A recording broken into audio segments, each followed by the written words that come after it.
And those storms could impact travel for millions across the country this Memorial Day, a holiday weekend. AAA expects a record number of travelers to hit the skies and hit the roads this year. Take to the skies, hit the roads. What can folks do to avoid all the travel troubles? Try their best, at least. Let's welcome back in Katy Nastro, travel expert for Going.com. Great to have you back with us in studio. It hasn't been the best run for travel across the country lately. The forecast isn't especially good. Are there any tips for this weekend to alleviate within reason? Within reason, right, Ian. You know, look, majority of people, 87% of people are going to be hitting the road, so they don't necessarily have to deal with rebooking and cancellations and major disruptions.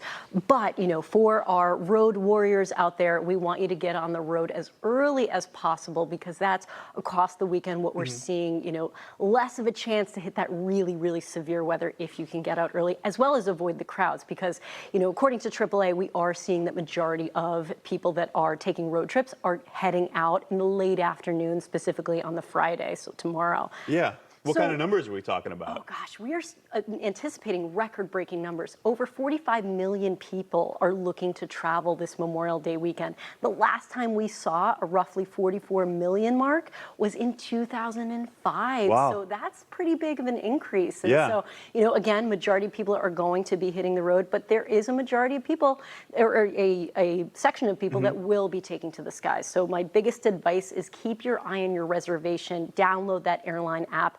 So if you need to make changes, you can get that push notification, which alerts you earlier than a text or an email, so you can make those changes.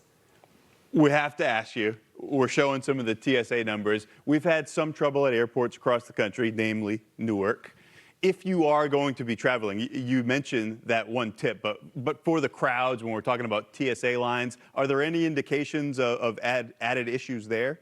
Yeah, look, this is our first test when it comes to a big travel weekend and Real ID. You know, that deadline has come and gone. And, you know, while majority of people do have an alternate form of ID if they don't have an actual Real ID license, you know, you want to give yourself a little bit extra time because there is just going to be a portion of people that have to have extra verification steps because they don't, in fact, have an alternate form or a Real ID yet. So, you know, I'm going to put my dad travel hat on. I want you to give yourself a little bit more time, especially as we see, you know, the record-breaking numbers in terms of the amount of people going through security nowadays. And the dad thing, too, is that we've been hearing about Real ID for years. So this was going to happen at some point, and now it is.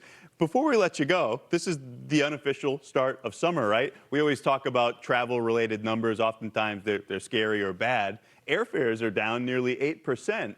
Is there a spot or a vacation destination that's hot for the summer? Yeah, Ian, look, you know, across the board, average price of airfare is down 8% year over year. And it's not just domestic, this is international as well. So if you've had your eye on a big ticket trip, say maybe out to Europe, keep your eyes on flights to Dublin, regardless of where you are in the country. We are seeing some crazy good fares for the end of July into August. New York to Dublin, $377 round trip available on the Going app right now. And they're staying, people. So even if Dublin's not on your bucket list, take that flight over and then maybe you hop on a budget flight to go elsewhere, keeping your costs way down instead of trying to fly directly into that destination. Yeah, less than $400 to go to Dublin. My wife and I went there 2 years ago. So we didn't pay that much. We beat the rush. It was more expensive than that, but we couldn't get into our hotel. First stop was St. James Gate, straight to Guinness. Made for a lovely visit to the Emerald Isle. That's one way to pass the time for sure. So it sounds like it's a great opportunity to do that or go to a number of spots this summer. Katy Nastro, the travel expert with Going.com. Always wonderful to have you with us in studio. Thank you. Thank you. Happy travels. Yes.